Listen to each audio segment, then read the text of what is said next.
At Stanford Law School, Michael Romano and his students don't just study justice, they go in search of it, seeking to free those who, because of California's three strikes law, are serving life sentences for minor crimes. His third strike was shoplifting a pair of gloves and a spool of wire from Home Depot. That is one of the inmates Ashley Nicole Davis is helping. And another client was arrested attempting to steal a car radio. California passed its harsh three strikes law in 1994 after the high-profile kidnapping and killing of 12-year-old Polly Klaas by a repeat offender.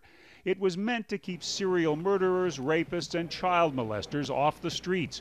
But Stanford students saw a disturbing pattern.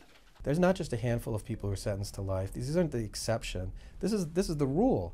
There are thousands of people who have been sentenced to life in prison for nonviolent crimes. They discovered more than 4,000 such cases, says former student Emily Galvin. At every level, there had been a prosecutor or a judge who thought it was okay to hand down a life sentence for shoplifting. Was really horrifying to me. Armed with what they'd learned about three strikes, the Stanford students began a campaign for change. They gathered signatures and wrote a ballot measure. In the November election, Proposition 36, a major reform of the law, was passed by 70% of California voters. The people have spoken, and the people no longer want to hand down these ridiculously harsh sentences for minor crime. With the change, three strikes inmates can now appeal to have their cases reviewed. The students are being repaid in gratitude by the prisoners they're helping.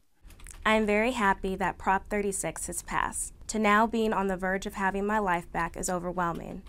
Thank you for your efforts in my favor, also in treating me like a human being. The Stanford students have now brought hope to inmates who believe they've already done enough time for a minor crime.